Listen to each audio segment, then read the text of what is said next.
היוש וברוכה הבאה לפודקאסט שלי, מדברות נפש. פודקאסט שהמטרה העליונה שלו היא להעלות מודעות לעולם בריאות הנפש, לנרמל אותו, לנפץ סטיגמות ולגרום לך להבין שאת ממש לא לבד.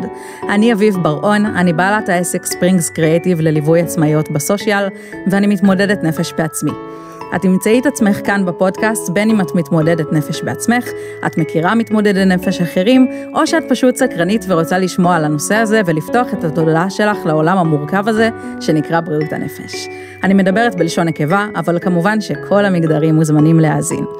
היום אירחתי את חדווה נבון, שהיא מדריכת הורים, משפחות וזוגות, מטפלת בשיטת EMDR ומומחית באימון של ילדים, מתבגרים, מבוגרים ובני משפחותיהם להצלחה בחיים עם ODD, שעל זה בדיוק דיברנו. ההפרעה הזאת, ODD, היא ההפרעה הכי לא מדוברת שנתקלתי בה, וחדווה מטפלת בה כמעט אקסקלוסיבית פה בארץ, כי זה באמת משהו סופר לא מדובר. אני בטוחה שאתן לא מכירות את ההפרעה הזאת.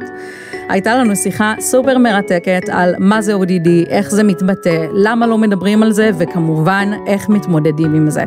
אחרי שהקשבתי לכל הפרק, אני רוצה להוסיף פה הערה, שאנחנו מדברות בפרק על משהו שנקרא DSM, והדבר הזה הוא בעצם ספר אב קרס כזה, שיש בו את כל ההבחנות הפסיכיאטריות, ולפיו מאבחנים אנשים. זהו, רק מניחה את ההערה הזאת פה, ועכשיו בואו נצלול לפרק המרתק הזה.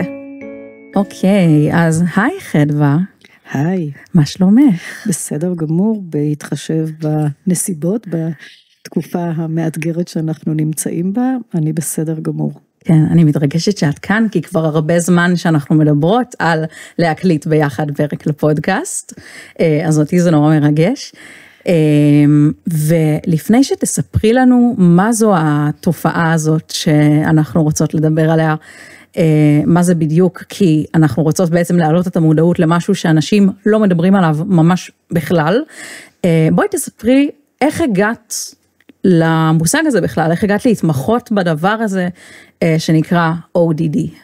אוקיי, אז זו באמת תופעה מאתגרת במיוחד, ובסביבות שנת 2000 כבר הייתי מומחית להפרעות קשב, לקויות למידה, שוב נכנסתי לכל התחום הזה דרך ההתמודדות שלי האישית עם שני בניי היקרים, שהוגדרו כל אחד מהם בסגנון שלו, עם הפרעת קשב, עם לקות למידה ספציפית, ילדים נבונים וחכמים ורגישים, ואז באחת ההשתלמויות של שערי צדק, שבכל שנה הייתי באה להקשיב ולשמוע על כל החידושים בתחום הזה, הדוקטור דורית שמואלי, נוירולוגית ילדים, מספרת שיש תסמונת חדשה שהוגדרה ב-DSM-4 בשנת 1994, כשהספר ההגדרות הזה יצא לאוויר העולם.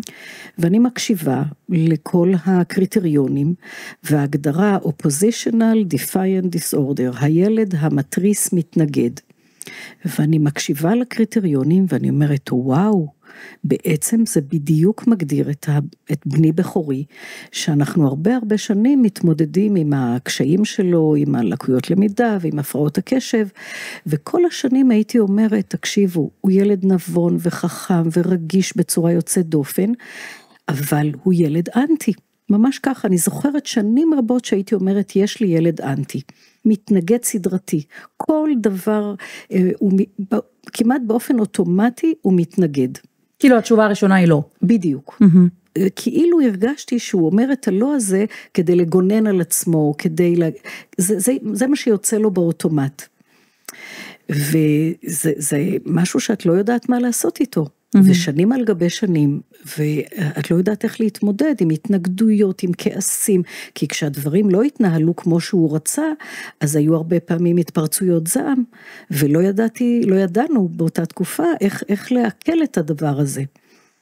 וכשהבנתי שנתנו לזה שם ממש ב-DSM-4, עם קריטריונים ברורים וחד משמעיים, חזרתי הביתה מאוד נרגשת. איזו הקלה, נכון? כן, בדיוק. אני רוצה לדבר על זה בהמשך, על ההקלה שיש בשיום ובהבחנות. ממש, ממש, אני זוכרת את זה ממש כמו שזה היום, אני חוזרת הביתה לבן זוגי היקר, שגם הוא איש טיפול, ואנחנו שנינו יחד מתמודדים עם הסיפור הזה, ואני אומרת לו, חיים, תקשיב, יש הגדרה לתופעה הזאת, יש שם לסיפור הזה, ואני מרגישה איזו הקלה, כאילו באמת כמו איזה משב אוויר כזה, שפתאום את יכולה להגיד, וואו, אם יש לזה שם, אז אולי יש לזה גם טיפול. בדיוק. שזה הסיפור. בדיוק. זה מאוד מרגש, כי עד אז באמת, כי גם כל הזמן חשבנו שזה קשור לתסכול שלו, מהפרעות הקשב, מהלקויות למידה, שהוא ילד סופר נבון וחכם, ובאמת מיוחד מאוד ביכולות שלו, אבל הן לא באות לידי מימוש. וחשבנו שזה התסכול שגורם לו להיות אנטי, וגורם לו להיות מין מטריס וכעסן מאוד, וזה לא היה ברור כל הסיפור הזה. ואז הבנתי שזה נושא שאני, מהבפנים של הבפנים, של הבטן שלי, אני צריכה להבין את התופעה, ובעיקר לחשוב מה עושים איתה. כי זה לא פשוט. כי בעצם אז עוד לא היה, כאילו זה רק נכנס ל-DSM. כשאני שמעתי את ההרצאה, זה היה בסביבות שנת 2000, זה יצא ב-DSM בשנת 94, אבל אף אחד לא שמע על זה. וואו. זו הייתה הרצאה ראשונה, ואני בחורה סקרנית במיוחד, והכל מעניין אותי, לכן אני הולכת להרבה השתלמויות וסדנאות וכו', ופתאום אני שומעת משהו שממש הקפיץ אותי, ואמר לי, חדווה, תקשיבי, כנראה שזה הסיפור שאת מתמודדת איתו. וואו. ומאז בעצם אני באמת לקחתי על עצמי להבין את התופעה, לראות איזה כלים יכולים לעזור לה. המשכתי ללמוד, אני עוד אספר כל מיני קורסים כדי להבין מה בעצם מתחולל בעולמו הפנימי של האדם ה-ODD, ובעיקר איך עוזרים לו ואיך עוזרים לסביבה שלו. כי באמת אחת הבעיות של ה-ODD זה לא רק מה קורה לאדם עצמו, אלא בעיקר הסובבים אותו מאוד נסערים ונרגשים, כי הוא מתנגד להם. ובדרך כלל הוא עצמו מתנגד לטיפול, כי הוא משוכנע שאצלו הכל בסדר. כן, אז מוכר. זאת מין אחת הבעיות היותר מורכבות, כי כשלמישהו יש בעיה, אז הוא הולך לטיפול. אבל הילדים האלו, האנשים האלה, מתנגדים לטיפול, לא רק שהם לא הולכים לטיפול, הם מתנגדים לטיפול. כן. שזאת בעיה בפני עצמה. אז בעצם, אם אנחנו חוזרות אחורה, מה זה ODD? כאילו, תגדירי לי, איך זה נראה גם, איך אנשים שעכשיו מקשיבים לנו לפודקאסט, יכולים לזהות גם, כמו שלך הייתה את ההבנה הזאת, פתאום אולי הם יזהו, זה מה שיש לבן שלי, או לחבר שלי, או לאבא שלי, או כזה. בדיוק, אז ה-ODD, קודם כל השם שלו, כמו שכבר אמרתי, זה אופוזישיונל, התנגדות, defiant זה התרסה, שזה אלמנט מאוד לא פשוט, הפרעת התנגדות והתרסה. כבר בהרצאה היא דיברו על סרבנות, עקשנות, אני נתתי לה שם כעסנות, סרבנות, עקשנות, כעסנות, כי אמרתי זה האלמנטים המרכזיים של ה-ODD, אבל יש עוד המון אלמנטים. אז אם אני אסביר ככה, אני אולי תכף אגיד גם את הקריטריונים ממש שכתובים ב-DSM, אבל באופן כללי אנחנו מדברים על אנשים, על ילדים, מתבגרים, מבוגרים, אז כאן אני אגיד עוד משהו ממש חשוב, על פי ה-DSM, ההפרעה היא עד גיל 18. עד גיל 18? עד גיל 18, ואחר כך מדברים אולי על הפרעת אישיות גבולית, או דברים מהסוג הזה. אבל אני טוענת שה-ODD מן הסתם לא הולך לאיבוד לשום מקום, אז הוא ממשיך להתקיים אולי בצורה קצת אחרת בגיל המבוגר. ובאמת יש לי בספר שהוצאתי לפני שנתיים, מכעס לאהבה שנדבר עליו, אני מדברת על ODD במעגל החיים. ואיך הוא מופיע בכל מיני תקופות. אז אם אני אחזור ל-ODD הבסיסי, אז זה אנשים שמתקשים לקבל מרות, שמתנגדים למרות, לכל מיני סוגים של מרויות, הורים, מורים, הממשלה, זאת אומרת, הם מתקשים להסכים שדברים יתנהלו לא על פי דרכם. ומה שבעצם גיליתי, שמאחורי ההתנהגות הלפעמים מתריסה, מתנגדת, כעסנית מאוד, מסתתר אדם שממש רוצה לנהל את העולם. או אני אגיד את זה בצורה אחרת, משוכנע שהעולם צריך להתנהל על פי דרכו, על פי תפיסת עולמו. יש לו איזו אג'נדה, והוא חושב שככה זה צריך להיות. אבל זה לא סתם שהוא חושב ככה, אלא הוא משוכנע עד אם כן נשמתו, והוא בכלל בטוח שהוא הצדק בהתגלמותו. וואו, מגיל קטן? מגיל קטן. וואו. אז זה מאתגר.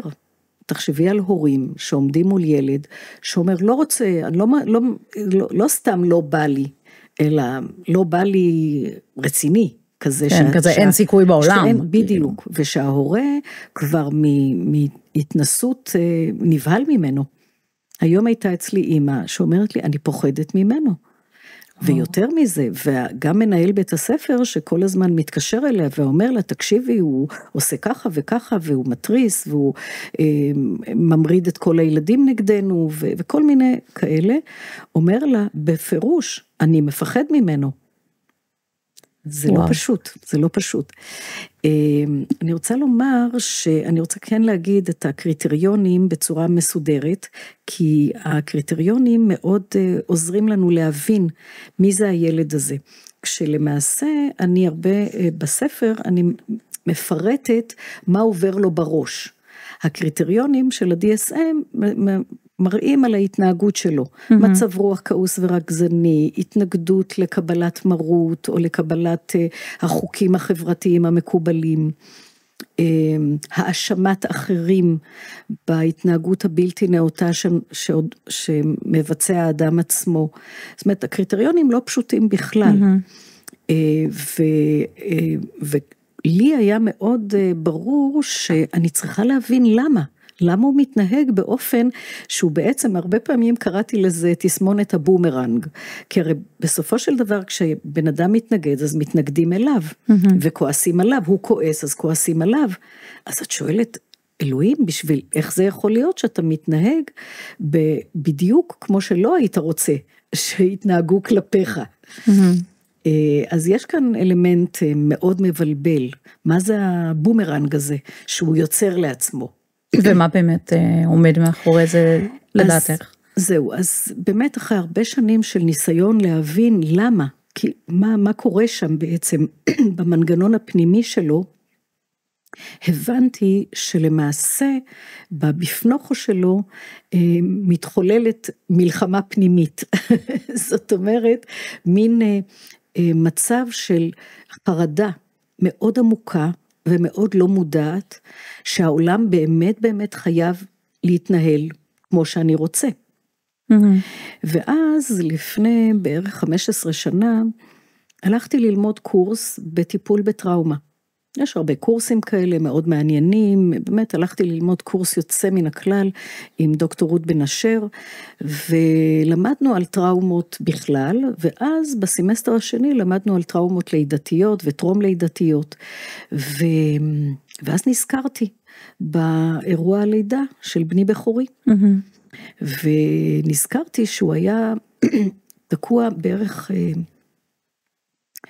7-8 שעות בתעלת הלידה. וואו.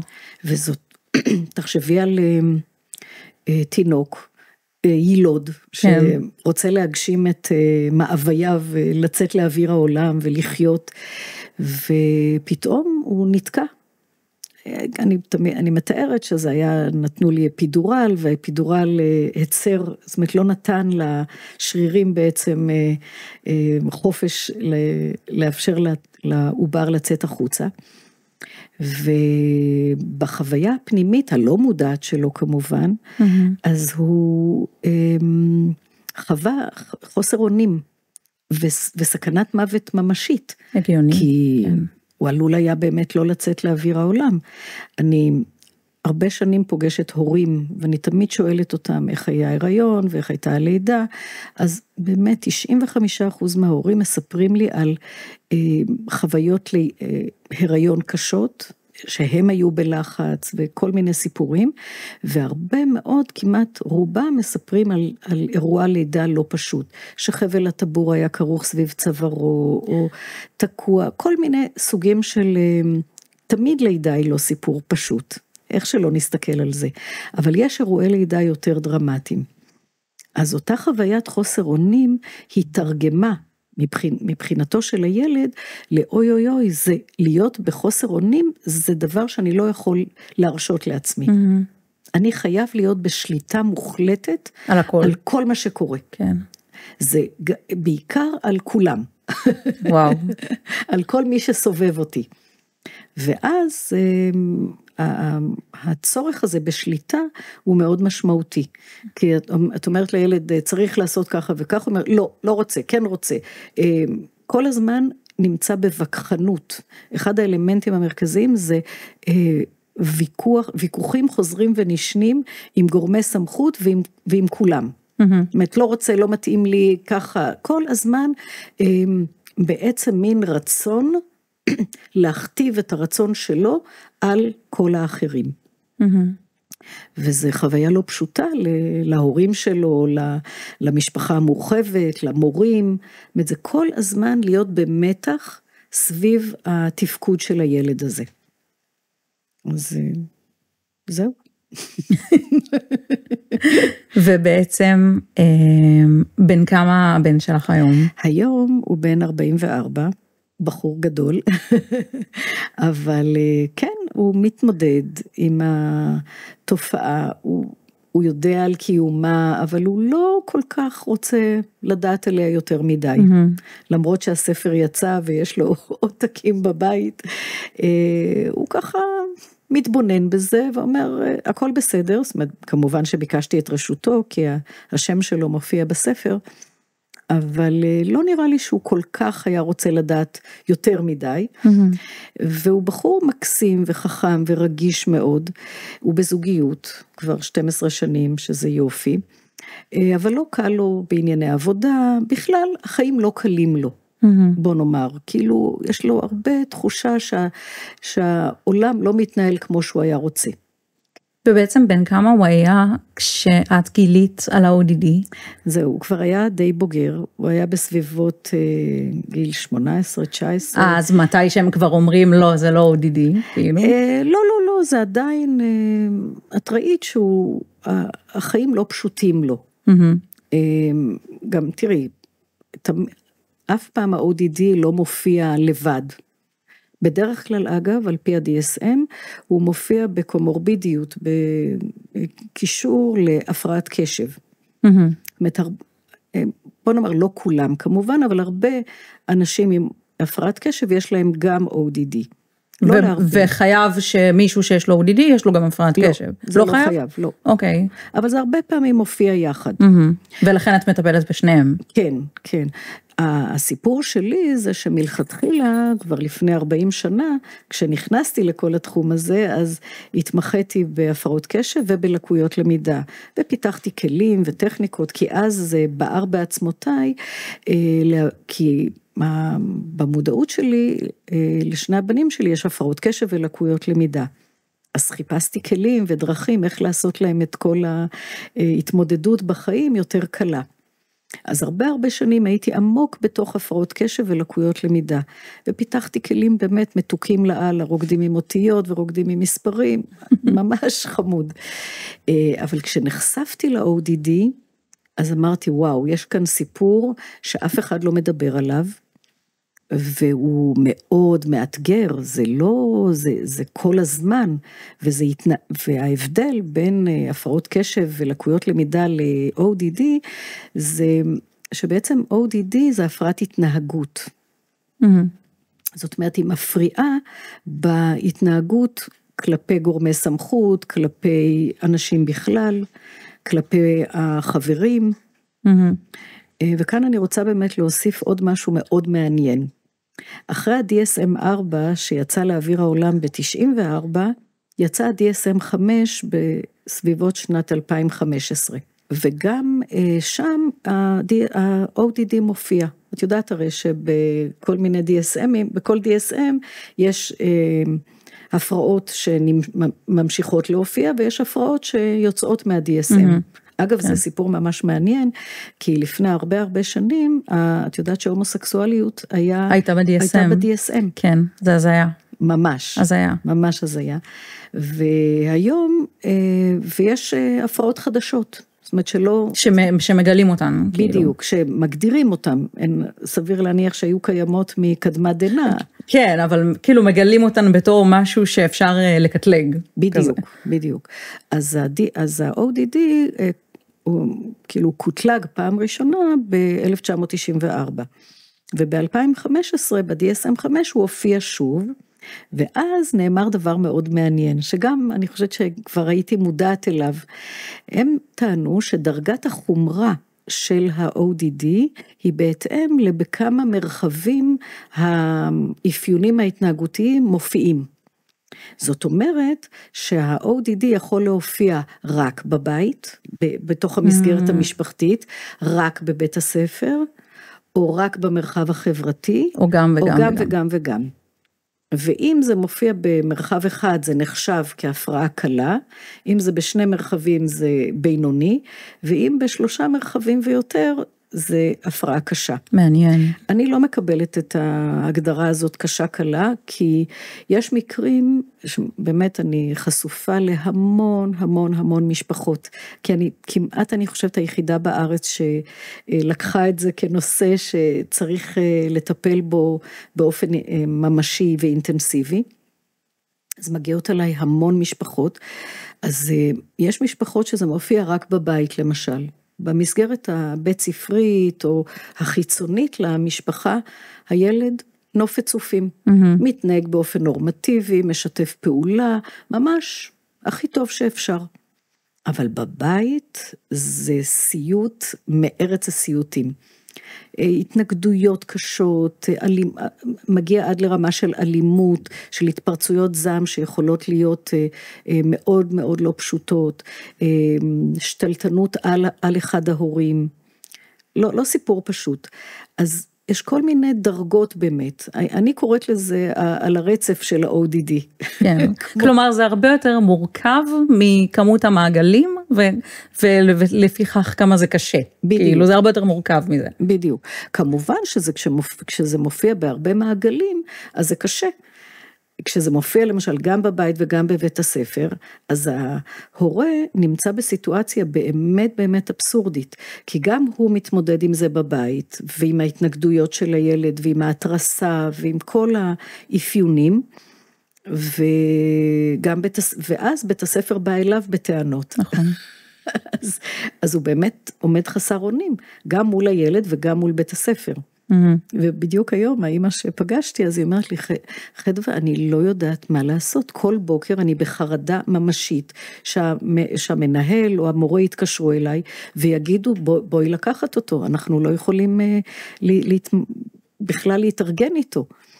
ואז אני צריכה לבטל את הכל, וללכת ולקחת אותו, ולהרגיע אותו, והיא נמצאת במין מערבולת פנימית, באמת לא פשוטה.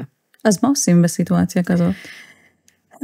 הנה, את רואה, כאן צריך ממש לנשום, כי באמת החוויה של ההתמודדות מול התנגדות, היא מאוד פוגעת ומאוד יוצרת תחושה פנימית אצל האדם שמולו הילד מתנגד, כאילו מה אני עושה?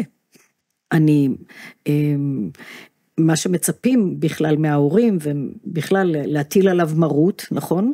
וזה ההפך. בדיוק, אז יש את הביטוי הזה, יש לי איתו באמת איזושהי בעיה, חוסך שבטו, שונא בנו, זאת אומרת, כאילו, אם הילד לא ממושמע, אז אתה צריך להטיל עליו משמעת, נכון? ומדברים על סמכות הורית, וכל מיני, ואני באה ואומרת, אם זה היה עוזר, סבבה.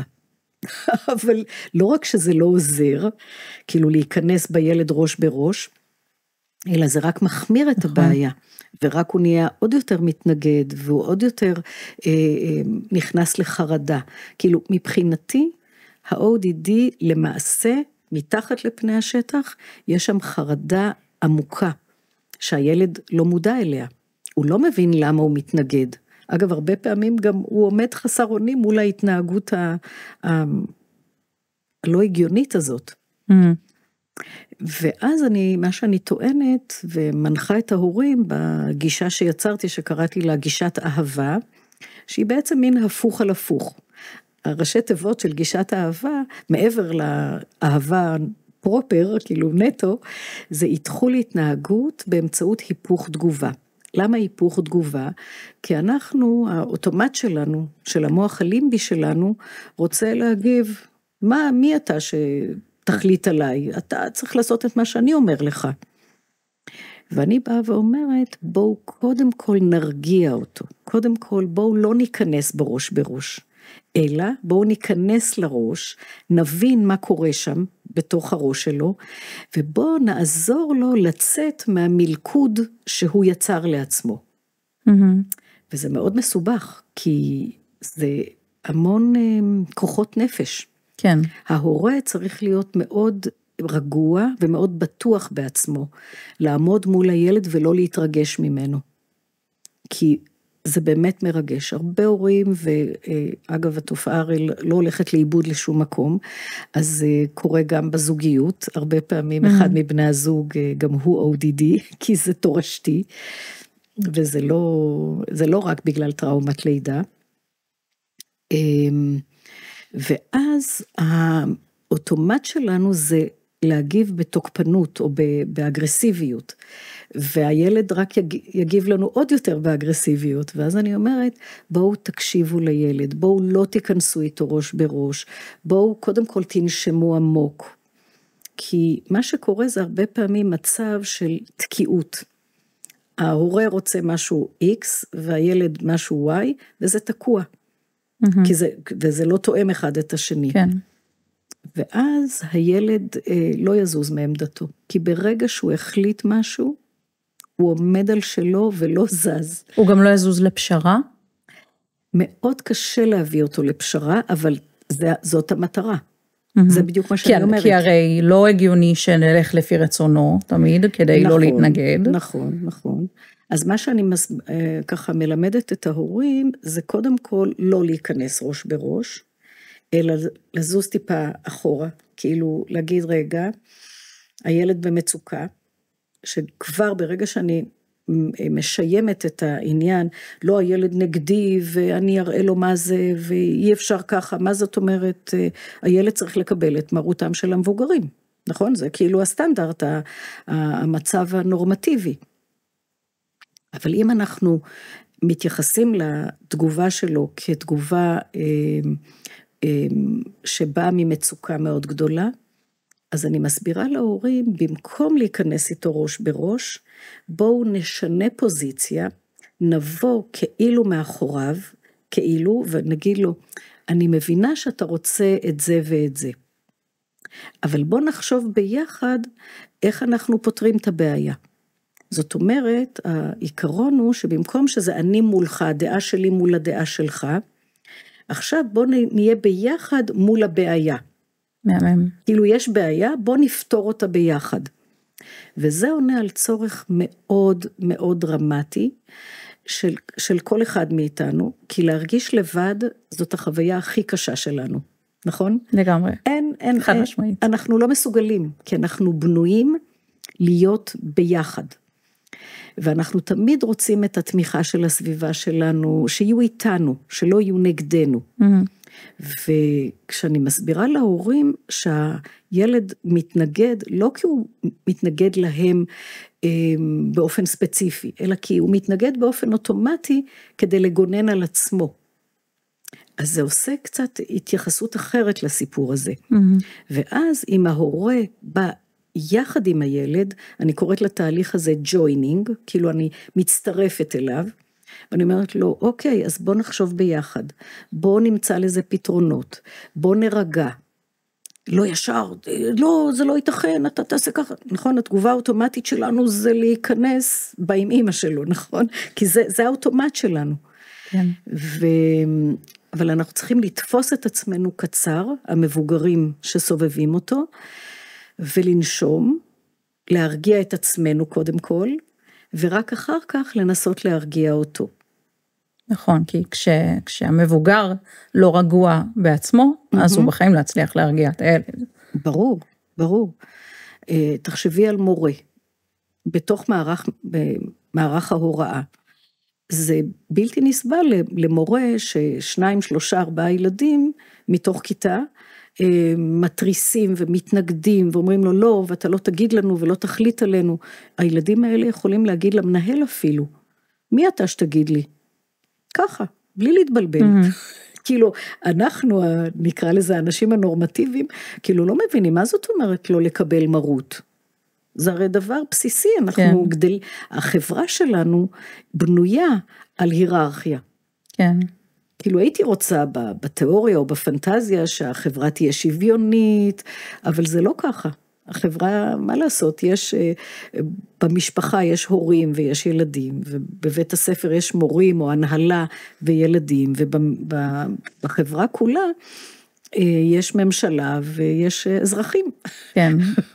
ואין, מה, אני פתאום אתנגד לחוקי התנועה, נגיד לא מתאים לי, שמי, יש אנשים שתראי, עושים הפגנות, נגיד, בכבישים, זה זכות שלנו כאזרחים. לא, אני מתכוונת, זהו. מישהו שהולך נגד כיוון התנועה, כאילו בכביש, כזה. אבל אני אומרת, לא, דווקא כאן, בנושא הזה של הפגנות, אני טוענת אנחנו לא צריכים לקבל כל מה שאומרים לנו, אנחנו אנשים רציונליים והגיוניים, אז אנחנו, זכותנו לבחון את המציאות ולהגיד, זה מתאים לי וזה לא מתאים לי. אני מדברת על משהו אחר, הרבה יותר בסיסי, זה לקבל שאם שוטר אומר לי, אתה עצור, או לא אתה עצור, זאת אומרת, מותר לי לשאול על מה, אבל אני מכבד את המרות שלו, את הסמכות שלו. כן. אני מקבלת ברמת העיקרון את הסמכות. כן. אבל ה-ODDים הרבה פעמים לא מקבלים את המרות. לא מההורים ולא מאף אחד. כן, אבל שוב, כל אחד עם הסגנון המיוחד לו.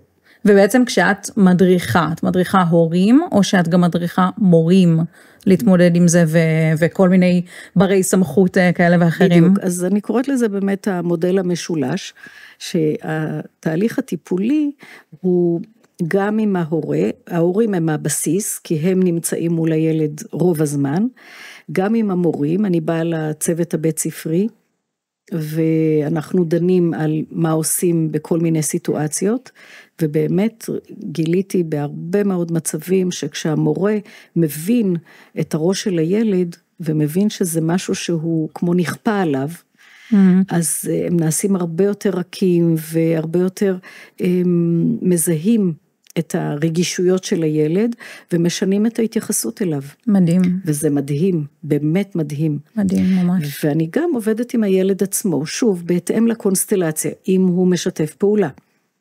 זאת אומרת שבפגישות עם ההורה, אני הרבה פעמים, אנחנו דנים, האם להזמין את הילד לטיפול, שוב, תלוי בגיל שלו, תלוי בבעיה שלו, ואיך לגרום לו להגיע לטיפול.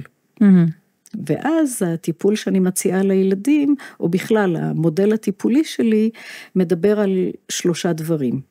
אחד זה הפחתת חרדות. אמן על כולנו. כן, בדיוק. לא, את ממש צודקת, כי כולנו, בלי יוצא מן הכלל, אנשים חרדתיים.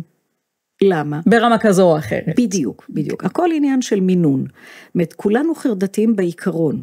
למה אני מתכוונת? המוח הלימבי שלנו, שבא לגונן עלינו, באמצעות האמיגדלה שמזהה סכנות, מגיב באופן אוטומטי ובלתי נשלט ב3 צורות. היום מדברים כבר על 5, נכון? fight, flight, freeze, friend ופון. פון אני יודעת, אבל friend? friend זה תגובה... כאילו לחבור? לחבור, בדיוק, להיות חברים של, והרבה אגב, אני מקשיבה רוב קשב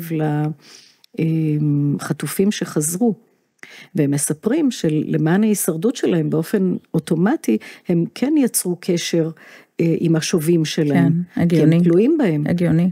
ואנחנו, המטרה היא לשרוד. אז כן, יש את הנושא של פרנד, ופרנד גם בא לידי ביטוי בעזרה הדדית, לעזור לאחרים. לעזור, כאילו באמת להושיט יד, זה מאוד מעניין התגובה הזאת. ממש. ואגב, גם באמת אצל הרבה ODDים, שהרבה פעמים ההתנהגות שלהם מאוד מאוד לא נחמדה, אבל הרבה פעמים היא התנהגות מאוד טובה, הם עוזרים, זה חשוב להם, הם לוחמי צדק, כמו הפרעות קשב, הם באמת לוחמי צדק. ובכלל, אולי מה שמאפיין, אולי אני אומר כמין סלוגן כזה, לגבי ה-ODDים, אצלם הקיצוניות היא שם המשחק.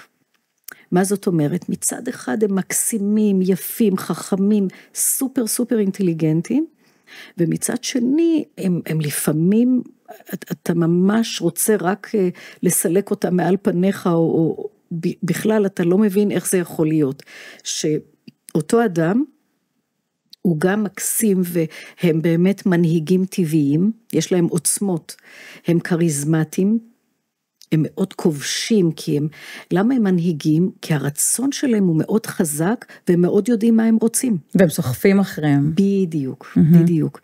אז הם נורא מבלבלים, את כולם. כן.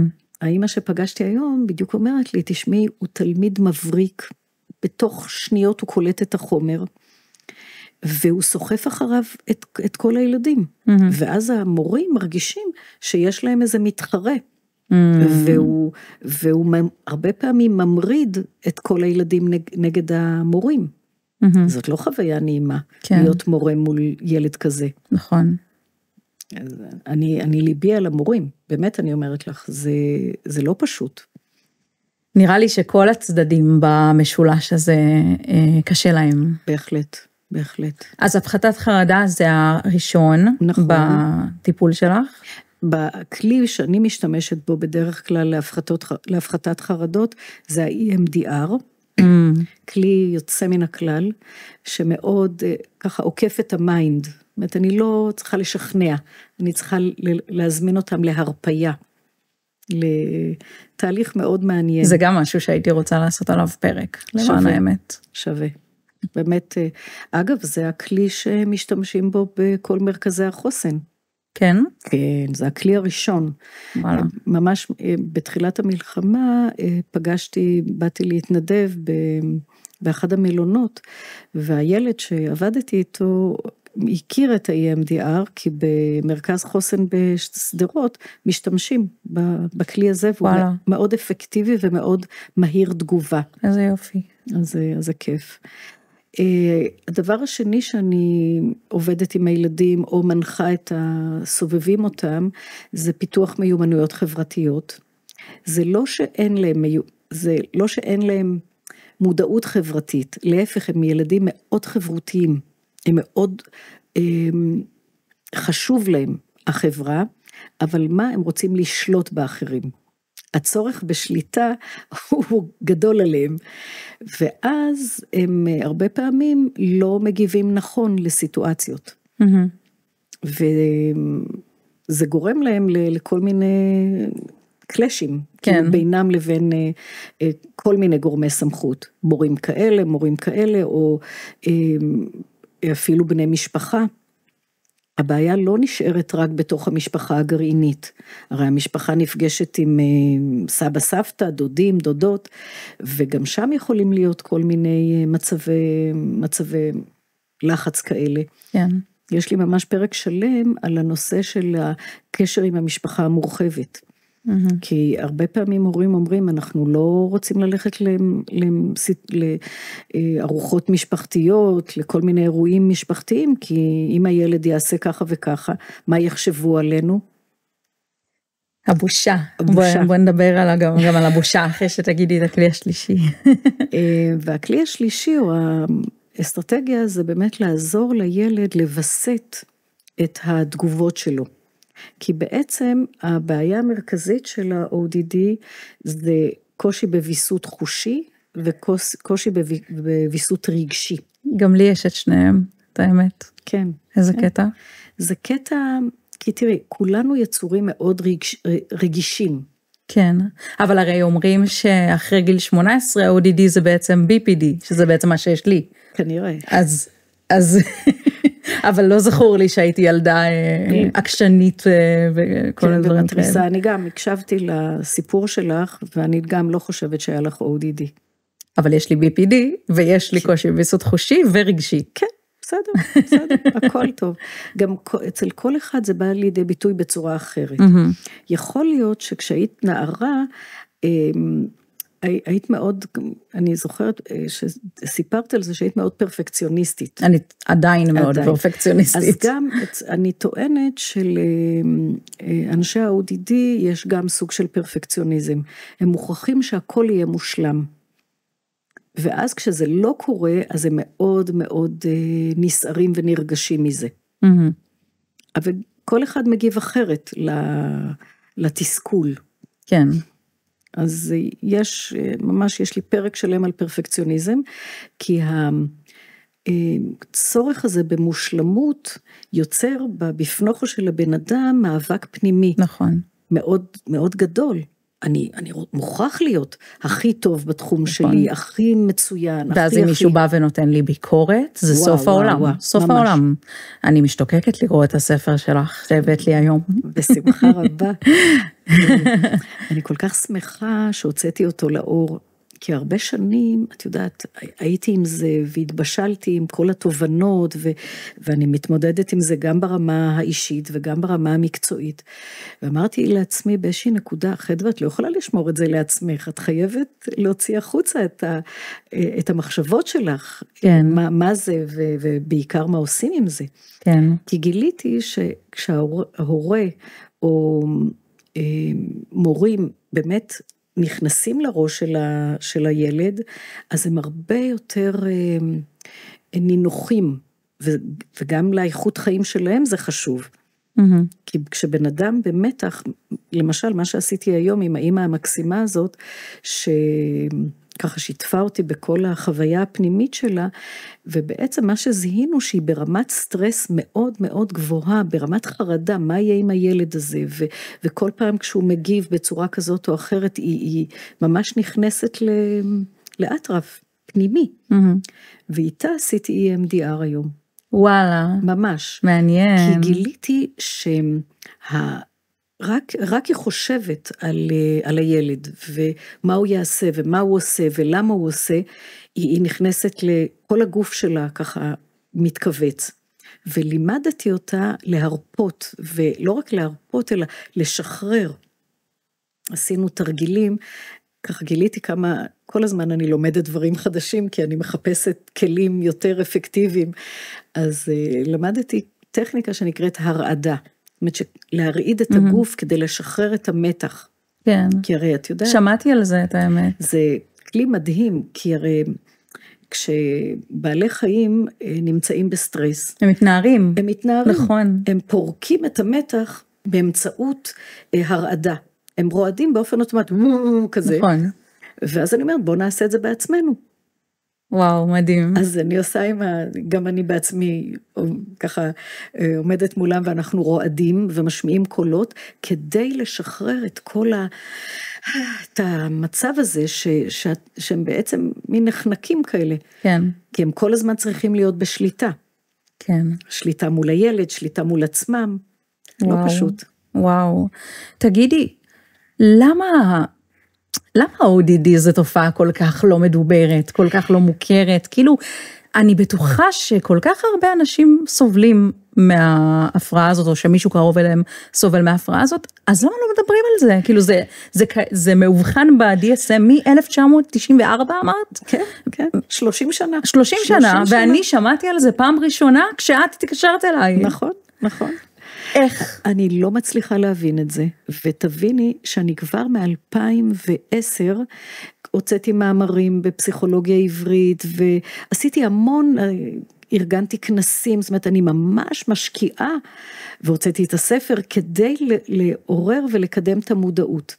אני אגיד לך מה אני חושבת. זאת אומרת, אחרי הרבה מחשבה, בעצם למה? להפך, זה הרי יקל עליכם ברגע שתבינו שיש כאן בעיה. אז כתבתי פרק בספר, שאני קוראת לו כועסים על הכעס. כי החברה שלנו מאוד מאוד לא סובלנית, כלפי אנשים כועסים. נכון. היא ממש, גם אם תפגשי מישהו ברחוב, או על הכביש ככה, כאילו בסיטואציות כאלה, כועס בצורה קיצונית, את מיד תזמיני משטרה. או שאני אברח. בדיוק. כן, אבל כן. בדיוק. אז החברה מאוד קשה לה להכיל אנשים כועסים, ואנשים שיוצאים מהפורמט ההתנהגותי הסטנדרטי, אפשר להכיל קצת כעס, אבל אי אפשר להכיל הרבה כעס. אז אני באמת חושבת שהחברה שלנו מתקשה מאוד מאוד, ולכן היא כאילו דוחה את זה, כאילו לא מוכנה לקבל את זה. ואני עד היום שואלת את עצמי למה. אבל החברה בעצם מאוד אוהבת לקטלג דברים, כי בוא נדבר שנייה על שיום, כאילו בוא נדבר רגע על כמה אנשים הרבה פעמים שואלים אותי, לא מפריע לך שיש לך כל כך הרבה כאילו הגדרות, ששמת את עצמך תחת כאילו קטגוריה של הפרעת חרדה כללית, והפרעת אישיות גבולית, ואפיזודות דיכאון, ושאת נכה, ולצמיתות, וכל הדברים האלה, כאילו זה לא קשה לך ששמו עלייך כאילו לייבל, כאילו תווית, ואני, התשובה שלי לזה, זה שבכנות, אין הקלה כזאת, כאילו, הרי, לפני שהובחנתי עם הפרעת חרדה כללית, כבר הייתה לי הפרעת חרדה כללית, פשוט לא ידעתי איך קוראים לזה, וסבלתי וסבלתי וסבלתי, ולא ידעתי למה אני כל כך סובלת. נתתי כל מיני, כאילו, נגיד, כשהייתי הולכת לישון אצל חברה, אז הייתי חוזרת חולה, חולה פיזית, והייתי תמיד אומרת, כשאני ישנה מחוץ לבית, אני חולה פיזית, כאילו, ככה זה היה, וזה לא הגיוני, כאילו, אנשים לא הסתכלו על זה ואמרו, אוקיי, זה הגיוני, אז ברגע שקיבלתי את הטייטל של הפרעת חרדה כללית, והתקפי חרדה וכל הדברים האלה, אז גם פתאום הבנתי שזה לא איזה משהו, כאילו, שיש לזה שם, שזו מחלה, שזה לא עכשיו, כאילו תסמינים, בלי כאילו שמשהו יתחום אותם, וגם יש לזה טיפול. בדיוק. אני לוקחת תרופות, אני בטיפול פסיכולוגי, כאילו, יש לזה טיפול, וההרגשה הזאת של, זה כמו שתהיה לי, כאילו, הכי קל לי להקביל את זה לאנשים כאילו שאין להם הפרעה נפשית, קל לי לספר להם כאילו, אם הייתה כואבת לך הרגל, נגיד, הייתה כואבת לך הרגל, והיא כואבת, כאילו היא ממש ממש כואבת, ואתה הולך לרופא והוא אומר לך, לא יודע למה כואבת לך הרגל. זה מתסכל, זה סופר מתסכל. ואז כשמישהו יבוא ויגיד, שומע, יש לך ככה וככה ברגל, לך לאולטרסאונד, סתם, לא יודעת. זה מקל, ונורא קל להבין את זה דרך משהו פיזיולוגי. אז הנה, אני אתן לך דוגמה, איך לי, כשהבחנתי את עצמי, כי כבר בגיל שכבר לא הולכים לאבחונים פורמליים, הבחנתי את עצמי עם הפרעת קשב, ופתאום הבנתי המון דברים, כל הילדות שלי, הפעלתנות, האנרגטיות, ההיפראקטיביות, פתאום הבנתי המון דברים, וגם הבנתי הרבה דברים, למה אני הרבה פעמים לא משיגה את כל מה שאני רוצה, כי בנוסף, כאילו, לפי הפוטנציאל נקרא לזה ככה, כי אני מאוד לא מאורגנת ומבולגנת, ויש פער בין מה שאני רוצה לעשות למה שמתבצע בסוף, וזה מאוד מאוד הקל עליי. עכשיו, באמת מה שקורה עכשיו, זה שאנשים ששומעים על ה-ODD, זה עושה להם, אני מקבלת ממש ברמה יומיומית, טלפונים, מאנשים מכל המגזרים, שאומרים לי, ראינו את הסרטון שלך ביוטיוב, קראנו את הפוסט שלך, ראינו את זה, וזה בדיוק הילד שלנו אחד לאחד. יש הקלה מאוד מאוד גדולה, בדיוק כמו שהייתה לי, כששמעתי על ה-ODD לפני יותר מ-20 שנה, לפני כמעט 25 שנה. אז פשוט אנשים לא שומעים על זה. זהו, זה השאלה שלי, למה לא שומעים על זה? בדיוק, וכאן אני חושבת שאני באה בטענות לאנשי הטיפול, כן. כי גם הם לא שמעו על זה. כי אולי המערכות באוניברסיטאות, בכל המקומות שמכשירים אנשי מקצוע, לא מלמדים על ה-ODD. זה לא מובן לי. זה הזוי. זה הזוי. יש עוד הפרעה שלא מדברים עליה, כאילו? ברמה הזאת, ברמה כזאת, כאילו? אני לא יודעת, אבל אני מתארת לעצמי שיש עוד הפרעות, יש MDD, יש עוד כל מיני קטנטנות, זאת אומרת, כאלה באמת, גם שאני אפילו בספר, כן נכנסתי לעוד הגדרות שהן קרובות ל-ODD, אבל זה באמת לא הגיוני, ממש. אבל בואי אני אומר שב5 שנים האחרונות, גם מאז שהוצאתי את הספר, ואני ככה משתדלת לקדם את המודעות, הרבה יותר אנשים נחשפים, והיום יש כבר קבוצות פייסבוק, יש קבוצות וואטסאפ, של אימהות לילדים ODD, ומה שעכשיו קורה זה שגם בביטוח הלאומי, ההפרעה הזאת מתחילה להיות מוכרת. היא עוד לא לגמרי, עוד זה לא ממש בהגדרות, אבל יש אפשרות לקבל איזה שהם תגמולים. זה הזוי לי שאת אומרת שזה לא היה עד עכשיו מוכר, כאילו, זה משהו שכתוב ב-DSM, זה לא עכשיו איזה תופעה חברתית שעכשיו עולים עליה, זה משהו שכתוב ב-DSM כבר 30 שנה, איך ביטוח לאומי לא מעודכנים על זה, כאילו זה מפוצץ לי את המוח, כאילו זה... ואני הרבה פעמים כשאני מרצה על זה, אז אני אומר, תאמינו לי, לא אני המצאתי, באמת שלא אני המצאתי, אני לא אחראית. גדול. האבסורד הכי גדול, תמיד הרבה אנשים שואלים אותי, ואני הרבה פעמים שואלת את עצמי, אני בן אדם שמח במהותו, ואת יודעת גם עם השם הציווי שקיבלתי מהוריי, חדווה, ההורים שלי קבעו את השם שלי ממש בטלפתיה, שניהם החליטו על חדווה. ואני באמת בן אדם שמח וטוב לבב, באופן כללי, כמובן שיש דברים קשים לי, אבל בחרתי לעסוק באמת באחת התופעות המאתגרות, כי זה לא פשוט לעמוד מול בן אדם שמתנגד ומתנגח, וממש עושה לך את החיים לא פשוטים. אבל זה דווקא מסתדר לי טוב בראש. כאילו, שבן אדם שהוא אדם שמח ושלב וזה, דווקא הוא יכול להכיל את כל הכעס הזה. נכון. וזה ממש כאילו, השם של הספר שלך קורץ לי פה, כאילו, מכעס לאהבה, כאילו רק מי שיש לו אהבה, יכול להכיל את כל הכעס ולהפוך אותו לאהבה. ממש, ממש. אז כאילו ממש נבחרת להיות נציגת ה-ODD הלאומית, כאילו. משהו כזה. אז כן, באמת, מה שאני בעצם מטיפה לו, ובהרבה הרצאות, אני אומרת, איך להפוך את אנרגיית הכעס, שזאת אנרגיה מאוד מאוד חזקה, לאנרגיה של אהבה.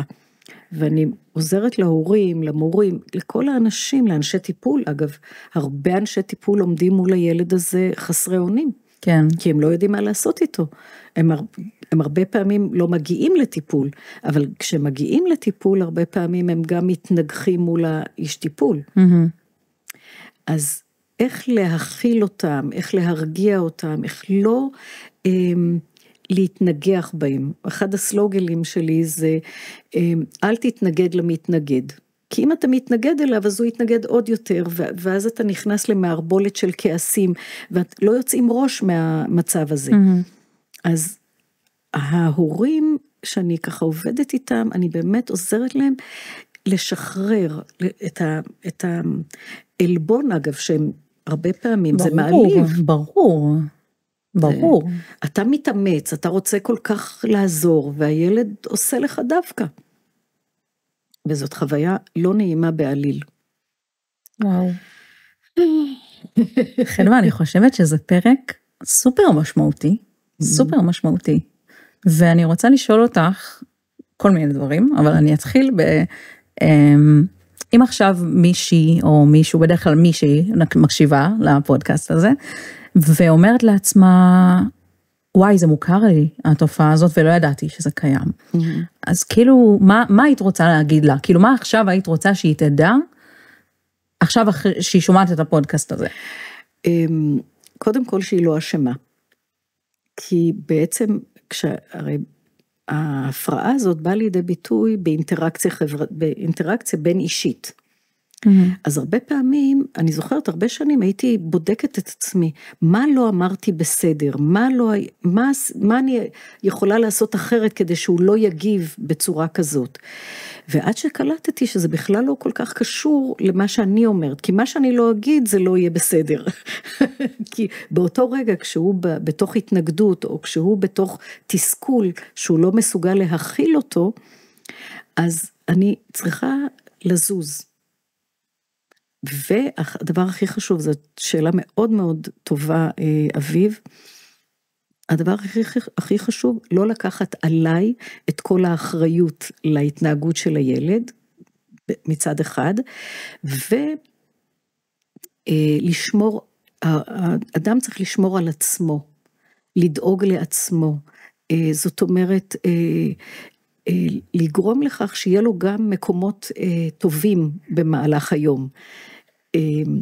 הדוגמה של האמא שפגשתי היום, אומרת לי, תקשיבי, אני כבר 20 שנה בסיפור הזה, אני כאילו התבטלתי, אני לא הולכת לעבוד, כי אם אני יתקשרו אליי מבית ספר, אז אני לא אוכל להיות נגישה לילד, ואני לא דואגת לעצמי.